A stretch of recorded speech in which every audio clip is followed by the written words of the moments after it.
Hello everyone, welcome to the exam time. Sir, आज से हम लोग एक नए सीरीज की शुरुआत करने जा रहे हैं जो कि है पीवाईक्यू सीरीज। इसके अंदर सीयूईटी पीजी एमकॉम में पूछे गए जितने भी क्वेश्चंस होंगे, ईयर, सब्जेक्ट वाइज कह सकते हो, उसे हम लोग डिस्कस करने वाले हैं। सो चैनल को यार सब्सक्राइब कर लेना और इस वीडियो को अपने दोस्तों तक शेयर कर देना जो इस साल CUET PG MCom entrance exam देने वाले हैं। आज हम लोग शुरुआत करने जा रहे हैं, इस सीरीज की फर्स्ट वीडियो है हमारी ये, और इसके अंदर हम लोग अकाउंटेंसी के क्वेश्चंस को डिस्कस करेंगे। अब अगर मैं बात कर रहा हूं अकाउंटेंसी की, तो इसके अंदर मैं कॉस्ट अकाउंटिंग के भी क्वेश्चंस को कवर अप करता चलूंगा। इसके बाद आपको लॉ से रिलेटेड वीडियोस जैसे कि जो भी कॉन्ट्रैक्ट एक्ट रहे, sales of goods act, negotiable instrument, साथ ही साथ कंपनीज एक्ट के जो भी क्वेश्चन होंगे वो नेक्स्ट वाली वीडियोस में मैं आपको प्रोवाइड कर दूंगा। सो अगर आप चैनल पे पहली बार विजिट कर रहे हो तो चैनल को सब्सक्राइब कर लो, क्योंकि इस साल जो बहुत सारे इंपॉर्टेंट वीडियोस होंगे वो यूट्यूब पे पब्लिश किए जाएंगे। सो चैनल को यार सब्सक्राइब करना बिल्कुल मत भूलना। साथ ही साथ आगे बताना चाहूंगा कि आप एग्जाम टाइम ऐप को डाउनलोड कर सकते हो प्ले स्टोर से। यहाँ पे आपको बहुत सारे फ्री ऑफ कॉस्ट फीचर्स भी मिल जाएंगे, फ्री फीचर्स भी। साथ ही साथ आप यहाँ पे से जाके कोर्स भी परचेज कर सकते हो सीयूईटी पीजी एमकॉम के लिए।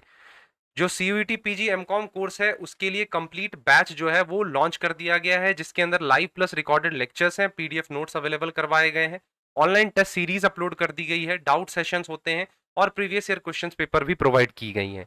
वैसे मैं आपकी जानकारी के लिए बता दूं, प्रीवियस ईयर क्वेश्चन पेपर आप टेलीग्राम से भी डाउनलोड कर सकते हो, वहां पे भी मैंने डाल दिया है।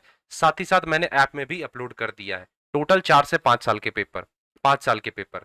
सो जाओ, आप प्रीवियस ईयर डाउनलोड करो, उसको एनालाइज करो और उस बेसिस पे प्रिपरेशन करना स्टार्ट कर दो, अगर आप सेल्फ स्टडी कर रहे हो। या फिर अगर आपको कंप्लीट बैच ज्वाइन करना है तो इस दिए गए नंबर पे कॉल भी कर सकते हो। साथ ही साथ एग्जाम टाइम ऐप में स्टोर सेक्शन में ये कोर्स आपको अवेलेबल करवाया गया है, वहां से भी आप ज्वाइन कर सकते हो। अगर आपको कोई भी दिक्कत होती है तो इस दिए गए नंबर पे कॉल कर लेना। सो स्टार्ट करते हैं। आपके स्क्रीन पे फर्स्ट क्वेश्चन आ चुका है, आई होप चीजें आपको विजिबल होंगी। फर्स्ट क्वेश्चन आप इसे रीड करो। क्वेश्चन बहुत ही बेसिक बोला गया है, पूछा गया है, as per the double entry system correct sequence of accounting of financial transaction in the books of owner will be. तो आपके यहाँ पे डबल एंट्री सिस्टम से क्वेश्चन पूछा गया है, जो आप अपने क्लास 11th में पढ़ते थे, जब आप क्लास 11th में हुआ करते थे तब, जिसमें आप trial balance, journal entry, ledger, ठीक है, memorandum books, profit and loss account, ये सारी चीजें आप प्रिपेयर करते थे।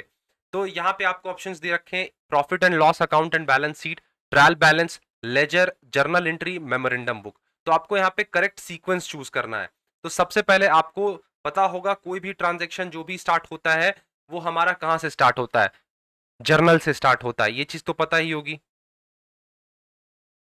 जर्नल एंट्री करते हैं। तो यहां आपको हिंट मिल चुका है। सबसे पहला बहुत ही आसान क्वेश्चन पूछा गया है, इजिली आप यहाँ पे मार्क्स स्कोर कर सकते हो। तो ऑप्शन सिंपली देखो, जर्नल किस में आ रहा है, तो डी वाले थर्ड ऑप्शन में सबसे फर्स्ट हमारा जर्नल आ रहा है। तो यहाँ पे जर्नल हो गया। उसके बाद मेमोरेंडम बुक बनता है, जिसमें लेजर्स आ जाते हैं सारे, ठीक है, लेजर्स बना लेते हो तो डी ई सी। उसके बाद हम लोग क्या बनाते हैं, ट्रायल बैलेंस बनाते हैं। और लास्ट में हमारा जो प्रॉफिट एंड लॉस अकाउंट होता है, हम उसे प्रिपेयर कर रहे होते हैं। तो इसका राइट आंसर क्या होगा, ऑप्शन 3। तो इतना आसान क्वेश्चन आपके 2023 के एंट्रेंस में पूछा गया है। ये अभी हम लोग 2023 के पीवाईक्यूज डिस्कस कर रहे हैं, ये चीज ध्यान रखिएगा। कौन सा पीवाईक्यू चल रहा है अभी, 2023 में पूछे गए जो भी इंपॉर्टेंट क्वेश्चंस, इंपॉर्टेंट क्या, सारे क्वेश्चंस अभी हम लोग यहाँ पे डिस्कस कर रहे हैं। सो बहुत ही इंपॉर्टेंट सेशन है आपके लिए, चीजें क्लेरिफाई हो जाएंगी और इसके अकॉर्डिंग आप प्रिपरेशन कर सकते हो। चलो आगे बढ़ते हैं।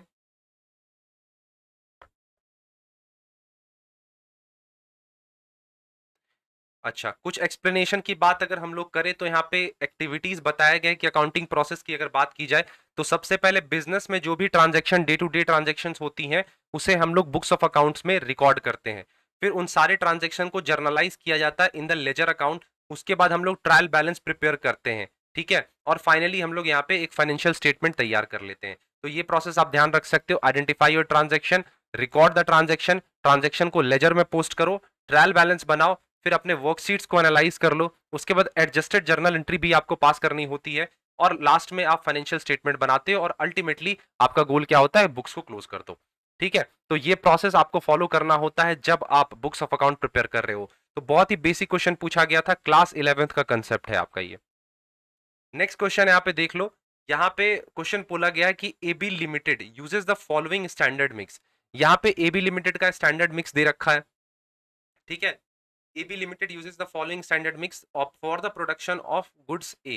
तो यहाँ पे स्टैंडर्ड मिक्स या स्टैंडर्ड क्वांटिटी कह लो, गुड ए का कितना दे रखा है 50 kg। फिर उसकी जो प्राइस है, स्टैंडर्ड प्राइस जो दी हुई है वो है ₹20। ठीक है। अब बात कर लेते हैं गुड वाई है यहाँ पे। वाई गुड्स की अगर बात की जाए तो गुड्स वाई की जो स्टैंडर्ड, एक मिनट, हाँ, स्टैंडर्ड क्वांटिटी है या स्टैंडर्ड मिक्स है वो है 20 kg। यहाँ देख सकते हो 20 kg ऑफ मटेरियल वाई। और स्टैंडर्ड प्राइस की अगर बात की जाए तो वो कितनी दे रखी है, 40 दे रखी है। तो अब आपको क्या बताना है, यहाँ पे एक्चुअल मिक्स भी दे रखा है, actual mix it means actual quantity दे रखा है। आपको बताना है मटेरियल मिक्स वेरिएंस क्या होगा। आप बहुत ही आराम से समय लो और इस क्वेश्चन को सॉल्व करने की कोशिश करो। 1 मिनट का समय मैं आपको दे रहा हूँ भाई।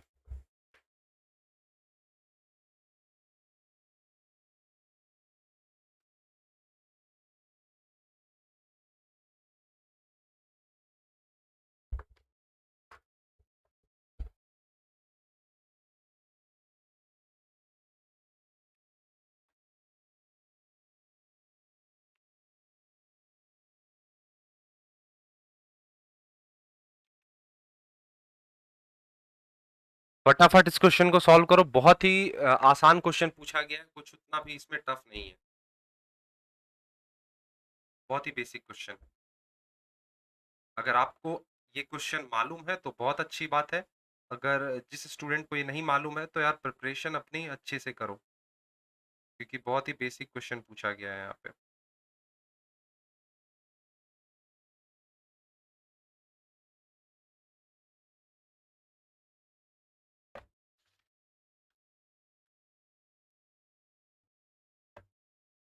चलो, अगर अभी तक बना लिए तो बहुत अच्छी बात है, नहीं तो देखो इस क्वेश्चन को मैं सॉल्व करने जा रहा हूँ यहाँ पे। सबसे पहले क्वेश्चन में हमें क्या करना चाहिए, एक जो आपने अपने अकाउंट्स में पढ़ा होगा, यूजी में ये चीजें पढ़ी होंगी। सबसे पहले आप क्या करते हो, जैसे अगर कुछ मटेरियल्स दे रखी हैं तो एक मटेरियल का कॉलम आप बनाते हो। ठीक है। मटेरियल्स है, मटेरियल यहाँ पे हमारे पास गुड एक्स है या मटेरियल बोल लो, और दूसरा है वाई। एक ये सेक्शन हम लोग बनाते हैं। फिर स्टैंडर्ड क्वांटिटी जो भी होगी दोनों गुड्स की वो हम इस सेक्शन में लेंगे। स्टैंडर्ड प्राइस लिखते हैं और स्टैंडर्ड कॉस्ट लिखते हैं, ये काम करते हैं। कुछ उसी प्रकार से हम लोग यहाँ पे एक्चुअल क्वांटिटी का भी सेक्शन बनाते हैं, एक्चुअल प्राइस का सेक्शन बनाते हैं, और एक एक्चुअल हमारा ओवरऑल कॉस्ट निकल कर आ जाता है। इन दोनों को मल्टीप्लाई करते हैं तो हमारा एक्चुअल कॉस्ट आता है। वैसे ही स्टैंडर्ड क्वांटिटी स्टैंडर्ड प्राइस को मल्टीप्लाई करते हैं तो स्टैंडर्ड कॉस्ट आता है। तो इस क्वेश्चन में क्लियरली आपको मेंशन किया गया है कि आपका जो मटेरियल ए है वो आप 50 kg परचेज कर रहे हो, और मटेरियल वाई कितना परचेज कर रहे हो, 20 kg परचेज कर रहे हो। और दोनों गुड्स की प्राइसेस भी, स्टैंडर्ड प्राइसेस भी क्लियरली मेंशन कर रखी हैं। जैसे जो मटेरियल ए आप परचेज कर रहे हो 20 रुपए के हिसाब से परचेज कर रहे हो, और मटेरियल वाई जो है वो 40 रुपए के हिसाब से परचेज कर रहे हो। ऐसी ही प्राइसिंग है, तो दोनों का मल्टीप्लाई कर लो। यहाँ कितना आ जाएगा, 1000 आ जाएगा, यहाँ पे 800 आ जाता है। अब एक्चुअल क्वांटिटी भी क्वेश्चन में बताई गई है कि एक्चुअल मिक्स जो है वो मटेरियल एक्स के लिए, अच्छा देखो यहाँ पे एरर है, टाइपिंग एरर है। इसको मटेरियल ए को मटेरियल एक्स ही कंसिडर कर लो, एक्स और वाई। मटेरियल एक्स की जो एक्चुअल क्वांटिटी है वो 60 kg है, और मटेरियल वाई की 10 kg है।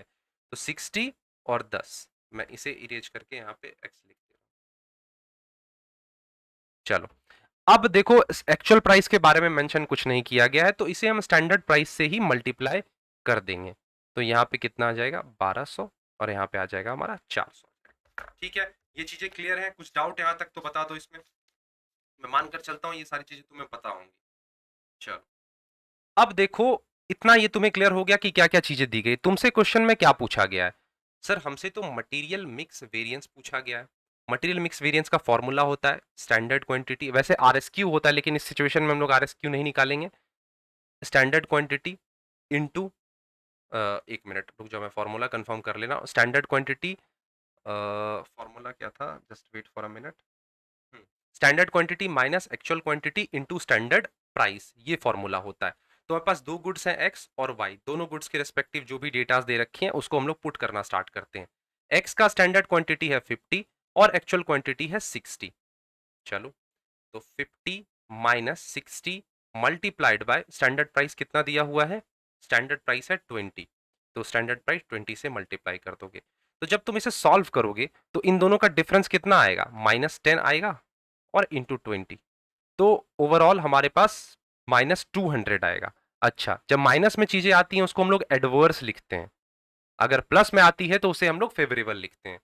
अब अगर y की बात करें, स्टैंडर्ड क्वांटिटी है 20, एक्चुअल क्वांटिटी है 10, तो 20 minus 10 multiplied by standard price. Standard price question में क्लियरली मेंशन है कि 40 रुपीज का है, तो यहाँ पे 40 मेंशन कर दो, तो इसे माइनस करोगे तो 10 और 40, तो आपके पास आ जाएगा 400। अब यहाँ पे माइनस साइन नहीं आया तो ये हमारे लिए फेवरेबल है, ठीक है। अब इन दोनों को हम लोग सम कर देंगे। ओवरऑल हमसे मटेरियल मिक्स वेरिएंस पूछा गया है क्वेश्चन में, ये देख लो कहा गया कि what is the material mix variance. किसी एक गुड्स का नहीं पूछा गया, ओवरऑल हमसे पूछा गया, तो मटेरियल एक्स प्लस वाई दोनों का हमें बताना होगा यहाँ पे। तो जब आप इन दोनों को सम करोगे तो आपके पास क्या निकल कर आएंगी, 400 में से आपका 200 चला जाएगा, तो आपका जो राइट आंसर होगा वो 200 फेवरेबल होगा। बहुत ही आसान क्वेश्चन है, मटेरियल मिक्स वेरिएंस इसमें पूछा था, ठीक। देखो कुछ कुछ सिचुएशन में आरएसक्यू भी निकलते हैं, आरएसक्यू हम लोग यहाँ पे नहीं निकालेंगे, इसके पीछे रीजन ये है कि जब आप एक्चुअल क्वांटिटी को प्लस करोगे तो 70 आता है और स्टैंडर्ड क्वांटिटी को प्लस करोगे तो 70 आता है, ये दोनों ही नलीफाई हो जाएगा, तो आरएसक्यू निकल ही नहीं पाएगा, तो इस वजह से हम लोग यहाँ पे आरएसक्यू नहीं निकाल रहे होंगे। तो बहुत ही अच्छा क्वेश्चन था। चलो क्लियर है, अगर कोई भी डाउट हो तो कमेंट सेक्शन में बताना। नेक्स्ट क्वेश्चन की ओर बढ़ते हैं। अच्छा देखो, इसका एक्सप्लेनेशन मैंने यहाँ पे सॉल्व भी कर रखा है।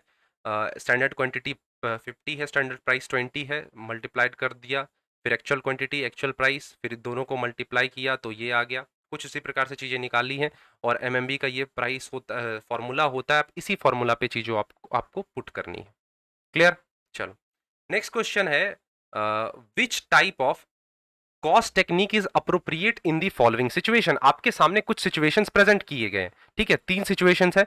अब इन 3 सिचुएशन में कौन सी कॉस्टिंग की टेक्निक सुटेबल होगी, एक ही टेक्निक होगी जो सबसे सुटेबल होगी।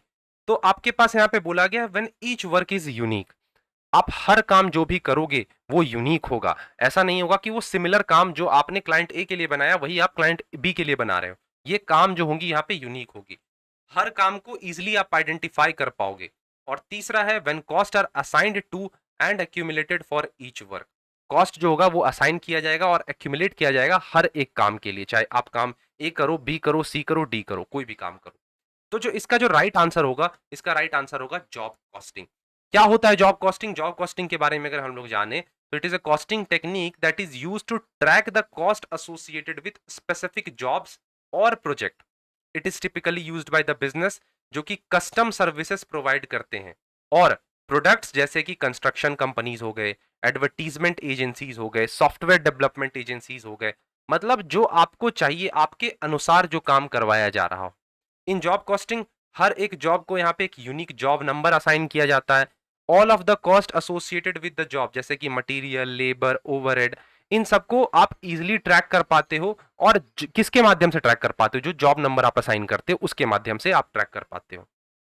क्लियर? जॉब कॉस्टिंग अप्रोप्रिएट हो सकता है इन तीनों सिचुएशन में, जहां पे काम यूनिक हो, हर वर्क इजिली आइडेंटिफाइबल हो, और जहां आप कॉस्ट असाइन कर सको और एक्यूमुलेट कर सको हर एक काम के लिए। समझ आया? ठीक है, आगे बढ़े। ये क्वेश्चन था हमारा।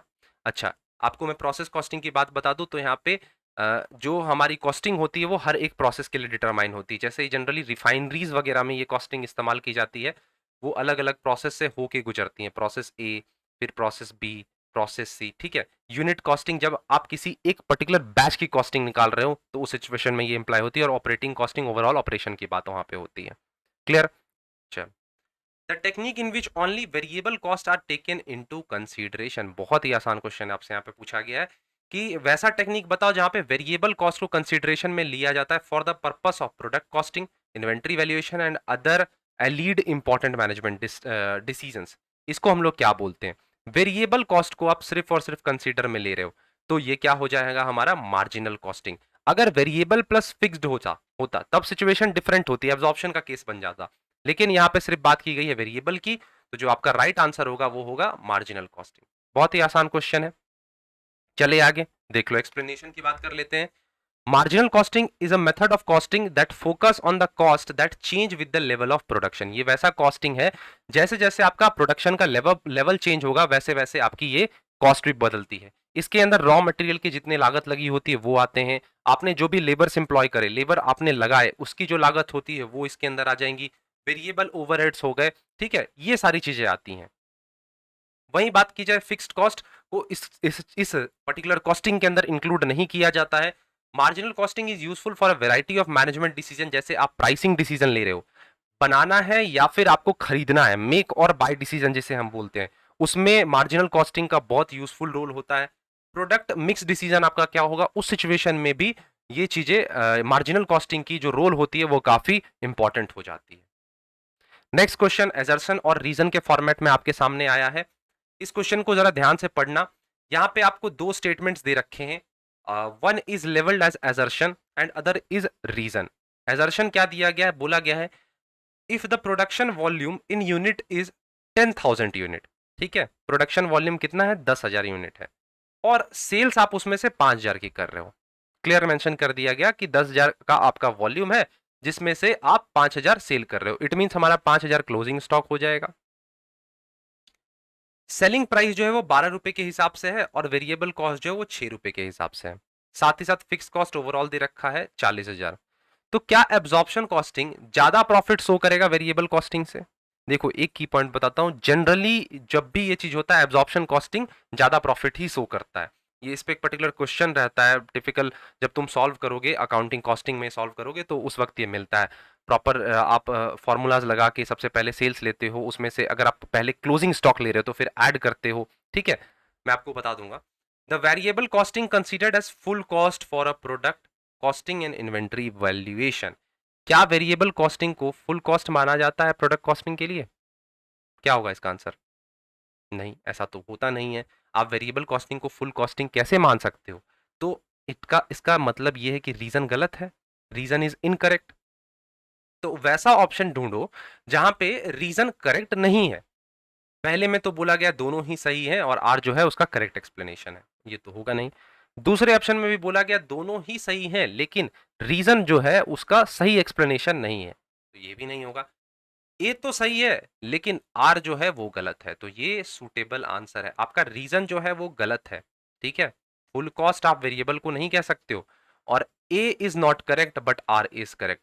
इसको आप जब सॉल्व करोगे प्रैक्टिकली आपको पता चल पाएगा कि ये जो है करेक्ट है। एब्जॉर्प्शन कॉस्टिंग जनरली ज्यादा प्रॉफिट शो करता है। इस पे मैं आपको एक टिपिकल जब एमसीक्यूज करवाऊंगा इसको अच्छे से सॉल्व करवाऊंगा उसमें, ठीक है। तो जिसका राइट आंसर होगा A is correct but R is not correct. अब बात कर लेते हैं नेक्स्ट असर्शन रीजन की। just in time inventory management technique is a technique that in which the carrying cost of good is minimum। assertion ये है और reason है जीआईटी एक कॉस्ट कंट्रोल टेक्निक है जहां पे आपको स्टॉक जो होते हैं need to store the stock of goods, no need to store the stock of goods. तो बिल्कुल सही है। जीआईटी क्या है, कंट्रोल टेक्निक है। जस्ट इन टाइम नाम से पता चल रहा है जब आपको जरूरत हो उस टाइम पे इन्वेंट्री को लेकर आओ। आपको पहले से उसे स्टोर करके इन्वेंट्री में अपने वेयर हाउस की कॉस्ट नहीं बढ़ानी है। तो जो इसका राइट आंसर होगा वो हो जाएगा, दोनों ही स्टेटमेंट सही है। कैसे सही है, रीजन तो क्लियर ही हो गया। एजर्शन क्या कहता है, जीआईटी एक इन्वेंट्री मैनेजमेंट टेक्निक है, बिल्कुल सर है, जहां पे आपका कैरिंग कॉस्ट जो होता है मिनिमम होता है। क्यों मिनिमम होता है? क्योंकि आप तो स्टोर ही नहीं कर रहे हो ना। जब आपको चीजों की जरूरत होती है एक्चुअल में तब आप उसे लेकर आ रहे हो, तो जाहिर सी बात है जो हमारी जो कॉस्ट होगी वो काफी कम होगी। तो दोनों ही स्टेटमेंट सही है and R is the correct explanation of assertion. समझते हैं थोड़ा जीआईटी के बारे में। तो जीआईटी एक inventory system in management strategy है जो रॉ मटेरियल को अलाइन करती है order from supplier directly with the production schedule. जब आपको प्रोडक्शन करना है आप उसी वक्त इमीडिएट डिमांड करो, सप्लायर आपको पहुंचा कर जाएगा। तो यहां पे क्या हो रहा है, सप्लायर और प्रोडक्शन शेड्यूल को दोनों को लिंक किया जा रहा है कि जैसे ही हमें प्रोडक्शन करना है हमारा सप्लायर मटेरियल लेके पहुंचेगा। तो इससे बेनिफिट क्या हो रहा है, वेयर हाउस की जो कॉस्टिंग है वो अल्टीमेटली कम हो जा रही है, ठीक है। आपकी एफिशिएंसी बढ़ रही है, गुड्स खराब होने की जो चांसेस होती हैं वो कम हो जा रही है। तो दोनों ही स्टेटमेंट यहाँ पे वेल डिफाइंड है, प्रॉपरली डिफाइंड है। तो इसका जो राइट आंसर होगा, both assertion and reason is correct and reason is the correct explanation of assertion. Clear है ये चीज? आगे बढ़ते हैं नेक्स्ट क्वेश्चन की तरफ। अब आ गया हमारा पे मैच लिस्ट। यहाँ पे मैच लिस्ट क्या कहता है, यहाँ पे देखना, buffer in inventory, anticipation inventory और डीकूपलिंग इन्वेंट्री। यहाँ पे आपको चार लिस्ट दे रखे हैं, सॉरी लिस्ट तो दो है, एक लिस्ट में यहाँ पे चार स्टेटमेंट्स दे रखे हैं, आपको लिस्ट टू से उसे मैच करना है। तो सबसे पहले मूवमेंट। मूवमेंट का मतलब क्या होता है, आपको यहाँ पे मैच करके देखो आपका किससे ये सूट कर रहा है। तो मूवमेंट तो सर ये ट्रांसपोर्टेशन वाला होना चाहिए, ठीक है। हो सकता है ना। दूसरा है यहाँ पे बफर एंट्री। बफर एंट्री क्या होता है? बफर एंट्री का कह सकते हैं कि protection against the uncertainties of demand and supply. Buffer का मतलब होता है आप एक लेवल ऑफ इन्वेंट्री मेंटेन कर रहे हो कि आप फ्यूचर में जो भी अनसर्टेनिटीज होंगी उसको आप मीट कर पाओ। तो इसको हम लोग चलो इससे मैच कर दे रहे हैं, ए का 4 और डी का 1। यहीं पे हमारा आंसर मिल जाएगा। नहीं सर, वैसे में तो आप 1, ये तो एलिमिनेट हो गया, ये भी एलिमिनेट हो गया। अब बचा 1 और 2। अब दोनों में से कौन होगा? दोनों का ए का 4 है और डी का 1 है, तो यहाँ तो फंस गया। अब क्या करना है? बी और सी को कंसिडर करना है। Anticipation inventory. एंटीसिपेशन क्या होगा? Work as a shock absorber absorber in case of contingency. नहीं, ऐसा तो नहीं होता है। Held according to anticipation of future demand. Anticipation, आप एंटीसिपेट कर रहे हो कि फ्यूचर में आपकी डिमांड कितनी होगी, तो बी का होगा 3। तो ये बी का 3 किस में मैच कर रहा है? सी बच गया। तो डी कोपलिंग इन्वेंट्री का मतलब है ये आपको एक ऐसा शॉक एब्जॉर्वर काम करेगा इन कंटिजेंसी। अगर कोई अनसर्टेन इवेंट हो जाता है फ्यूचर में, कंटिजेंसी अराइज हो जाती है, तो ये एज अ शॉक एब्जॉर्वर काम करता है, उस इफेक्ट को नलीफाई करने की कोशिश करता है। समझते हैं इसे। इसका राइट आंसर सबसे पहले 2 हो जाएगा। देखो किधर गया, हाँ। बफर एंट्री का मतलब क्या होता है? आप एक लेवल ऑफ इन्वेंट्री मेंटेन करके रखते हो कि इस लेवल से हमारा जो स्टॉक का लेवल है वो नहीं गिरना चाहिए, इस लेवल से। ये आपका हो गया बफर इन्वेंट्री। एंटिसिपेशन, आप फ्यूचर में डिमांड के अनुसार इन्वेंट्री को हेल्ड करते हो, फ्यूचर में कितना डिमांड हो सकता है उस अकॉर्डिंग अपने मटेरियल को अपने पास रखते हो। डीकपलिंग का मतलब होता है कि अगर फ्यूचर में कोई कंटिजेंसी अराइज होती है तो ये जो इन्वेंट्री होंगे वो इसे मीट आउट कर देंगे। और मूवमेंट इन्वेंट्री क्या होता है? इसमें बात की जाती है ट्रांसपोर्टेशन टाइम की। जब आप रिसोर्स को ट्रांसफर करते हो from one place to another, तो कितना टाइम लगेगा, तो वो कहाँ पे बात होती है? मूवमेंट इन्वेंट्री के अंदर। नेक्स्ट क्वेश्चन देख लो, आपकी स्क्रीन के सामने है, मैच लिस्ट है यहाँ पे फिर से। तो अच्छा, एक चीज ऑब्जर्व कर रहे हो, यहाँ पे दो दो मैच लिस्ट के क्वेश्चन आपको देखने को मिले। फिर एजर्शन रीजन भी आपको यहाँ पे दो दो क्वेश्चंस देखने को मिल गए। ठीक है। फिर न्यूमेरिकल्स आपको अभी तक कितने देखने को मिले? न्यूमेरिकल्स हम कह सकते हैं 2 न्यूमेरिकल्स अभी तक हमको देखने को मिले, और सिंपल क्वेश्चन भी 1-2 मिल गए हैं यहाँ पे। तो ये पैटर्न समझ पा रहे हो? दो दो question, assertion reason, match list, statement based, ये पैटर्न इंपॉर्टेंट है समझना। अब सिंपल क्वेश्चन सिर्फ प्रैक्टिस करके चले जाओगे तो वहां पे एग्जाम में दिक्कत तुम्हें फेस करनी मिलेगी। अगर सारे पैटर्न को प्रैक्टिस करते हो, assertion reason, match list, fill in the blanks तो नहीं कभी पूछा जाता, एमसीक्यू पेपर है तो। फिर तुम्हारे सिंपल क्वेश्चंस हो गए, न्यूमेरिकल क्वेश्चंस हो गए। ठीक है, तो इन सब चीजों को सारे को प्रैक्टिस करके जाना, एक एज पे रहोगे। चलो, नेक्स्ट मैच लिस्ट है यहाँ पे, इंड एएस से पूछा गया है। बहुत ही इंपॉर्टेंट है ये चीज। मैं आपको भी इंडियन एएस दिखाऊंगा। अच्छा, सबसे पहले यहाँ पे देख लो चीजों को। इसका जो राइट आंसर होगा ये रटना ही पड़ेगा कहीं ना कहीं आपको। इंडियन एएस, सबसे पहले ए जो है हमारा प्रेजेंटेशन ऑफ फाइनेंशियल स्टेटमेंट, ये बात होती है इंड एएस 1 में। ठीक है, एएस 1 में। नेक्स्ट है यहाँ पे event after the reporting of period, ये किस में बात होगा? तो इंडियन एएस 10 में बात होता है। इंप्लॉइज बेनिफिट की अगर बात की जाए तो ये आपको देखने को मिल जाएगा इंडियन एएस 19 में। और accounting for government grants and disclosure, ये आपको देखने को मिलेगा इंडियन एएस 20 में। तो जिसका राइट आंसर होगा ऑप्शन 2 हो जाएगा। मैं आपको भी यहाँ पे दिखाता हूँ, इस क्वेश्चन को सॉल्व करने के बाद एक प्रॉपर लिस्ट दिखाऊंगा इंडियन एएस का, और मैं उसे टेलीग्राम ग्रुप में शेयर कर दूंगा, आप उसे डाउनलोड करके रट लेना। वही ऑप्शन है। एक्स वाई दो पार्टनर्स हैं। क्या बोला गया? एक्स वाई दो पार्टनर्स है, दोनों का रेशियो जो दिया गया है वो कितना है? 2:1 का रेशियो दिया गया है। एक मिनट, पेन थोड़ा सा चेंज कर रहा हूँ मैं। एक्स और वाई दो पार्टनर हैं, जो रेशियो दे रखा है 2:1 का रेशियो यहाँ पे दिया हुआ है। यहाँ पे जेड वाइस आपको एडमिट किया जा रहा है फॉर 1/4 शेयर। तो बहुत बच्चों वाला क्वेश्चन पूछा है, तो लेट द शेयर बी 1, जो निकालते थे बचपन में। Let the share be 1, remaining share फिर निकाल लो इसका। 1 माइनस 1/4, 3/4 रिमेनिंग शेयर आ जाएगा। ठीक, ये काम करते थे। अब एक्स है और वाई है, एक्स का ओरिजिनल शेयर कितना है? 2/3, और वाई का कितना है? 1/3। मल्टीप्लाई कर दो 3/4 से, आ जाएगा 6, 12, 3, 12। तो अब जो हमारा नया रेशियो कुछ इस प्रकार से बनेगा, मैं आपको दिखा रहा हूँ। 6/12 is to 3/12, और जेड कितने के लिए आया है? 1/4 शेयर के लिए। तो अब इसके डिनोमिनेटर को हमें बैलेंस करना होगा। तो आप इसमें कितना मल्टीप्लाई करोगे तो आपका 12 आएगा? सर 3 मल्टीप्लाई करेंगे। ठीक है, तो जब 3 मल्टीप्लाई कर रहे हो आपका 12 आ रहा है, तो आप ऊपर भी 3 से मल्टीप्लाई कर दो, तो 3/12। तो जो नई रेशियो बनेगी 6/12 अपॉन में 3/12 इंटू 3/12 क्या बन जाएगी 6:3:3। अगर आप इसे और सॉल्व करोगे तो 2:1:1 आपका ये आंसर आएगा। तो option A is the right answer. Clear? समझ गए? बहुत ही बेसिक आसान क्वेश्चन पीएसआर से पूछा गया आपसे। समझ पा रहे हो या नहीं समझ पा रहे हो? इतना आसान क्वेश्चन। चलो अब मैं तुम्हें इंडियन एएस एक बार दिखा देता हूं। 1 मिनट जस्ट वेट करो।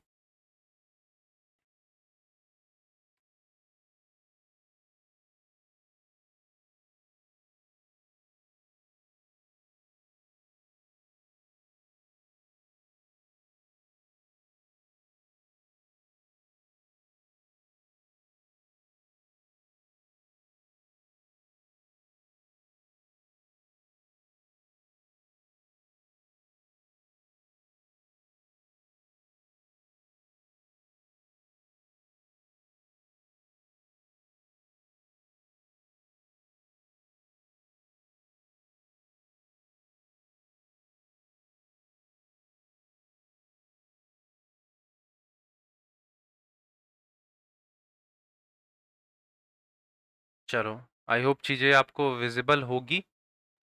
ये देखो। हाँ, यहाँ पे टोटल आपको यहाँ से बेसिकली AS1 से याद करना स्टार्ट करो। ठीक है, इंडियन AS1 जो है, और आप इसे 41 तक याद कर लो पॉसिबल अगर हो तो। ठीक है, अगर 20 तक भी याद कर लेते हो, वैसे इंपॉर्टेंट तो सारे हैं, लेकिन 20 तक 30 तक याद कर लेना इसका, अगर तुम्हारी कैपेबिलिटी हो तो। इसकी जो PDF फाइल होगी वो मैं टेलीग्राम ग्रुप में शेयर कर दूंगा। सो आई होप तुम्हें चीज़ें क्लियर हुई होंगी क्वेश्चन पेपर से कुछ।